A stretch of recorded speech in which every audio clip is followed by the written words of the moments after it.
नमस्कार दोस्तों।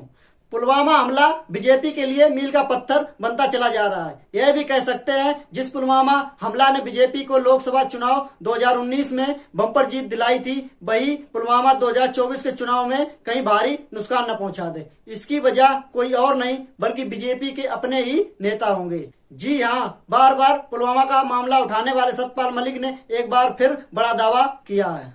उन्होंने आरोप लगाया है कि 2019 का लोकसभा चुनाव सैनिकों की लाश के ऊपर लड़ा गया है। फिलहाल उन्होंने जो कहा वह बीजेपी को भारी नुकसान भी पहुंचा सकता है। दरअसल सतपाल मलिक एक बार फिर राजस्थान के दौरे पर पहुंचे। वहां अलवर जिले के बानसूर में उन्होंने एक बार फिर केंद्र सरकार पर साधा निशाना। उन्होंने कहा 2019 का लोकसभा चुनाव हमारे सैनिकों की लाश के ऊपर लड़ा गया है और कोई जांच भी नहीं हुई। अगर कोई जांच होती तो तत्काल गृह मंत्री राजनाथ सिंह को इस्तीफा देना पड़ता। कई अधिकारी जेल में पड़े होते और एक बड़ा विवाद पैदा होता, इसीलिए उन्होंने कोई जांच नहीं कराई। उन्होंने कहा जिस दिन पुलवामा हमला हुआ उस दिन प्रधानमंत्री जिम कॉर्बेट उद्यान में शूटिंग में व्यस्त थे और उन तक पहुंचा नहीं जा सकता था। अपनी शूटिंग खत्म करने के बाद मुझसे बात की। मैंने उन्हें बताया हमारे सैनिकों की जान चली गई है, वो भी हमारी गलती से। इस पर उन्होंने मुझसे चुप रहने के लिए कहा। इसके बाद जो हुआ वह सब जानते हैं। इतना ही नहीं, सतपाल मलिक ने मोदी पर जमकर प्रहार किया। उन्होंने कहा बिजनेसमैन गौतम अडानी का मुद्दा उठाते हुए कहा कि अडानी ने 3 सालों में इतनी दौलत जमा कर ली है कि देश में वह सबसे अमीर व्यक्ति हो गए हैं। मलिक ने अलवर में मोदी पर आरोपों की बौछार कर दी। अब आप ही सोचिए, जब बीजेपी का खुद अपना नेता उसकी असलियत बताएगा तो जनता उस पर विश्वास क्यों नहीं करेगी। जाहिर है इस पार्टी को नुकसान होगा। सिर्फ यही नहीं, सतपाल मलिक ने जनता से अपील भी कर डाली कि जनता ही इस सरकार को हटा सकती है।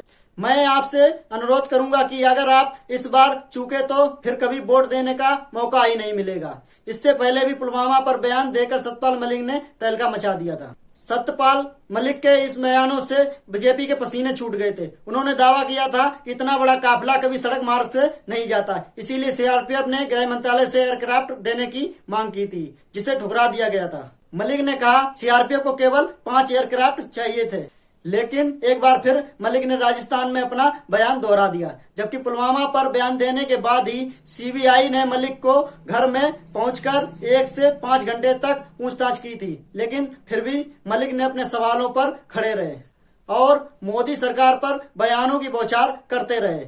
आप सभी जानते ही हैं इस साल के आखिर में राजस्थान विधानसभा के चुनाव होना है। सतपाल मलिक भी लगातार राजस्थान के दौरा कर रहे हैं।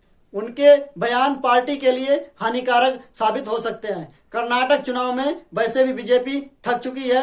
ऐसे में अब पार्टी अगर मलिक के खिलाफ एक्शन लेती है तब भी फंसेगी और अगर नहीं लेती है तब भी फंसेगी। यह कह सकते हैं कि बीजेपी के लिए अब इधर कुआं उधर खाई की स्थिति है। यह कहना भी गलत नहीं होगा कि जिन मुद्दों के सहारे बीजेपी यहाँ तक पहुंची है, अब यही मुद्दे उसकी जी का जंजाल बन चुके हैं। इस वीडियो में इतना ही। आपकी क्या राय है कमेंट में जरूर लिखें और वीडियो को लाइक, चैनल को सब्सक्राइब करें और बेल आइकन जरूर दबाएं ताकि हमारी वीडियो आप तक पहुंचे सबसे पहले। जय हिंद, जय भारत।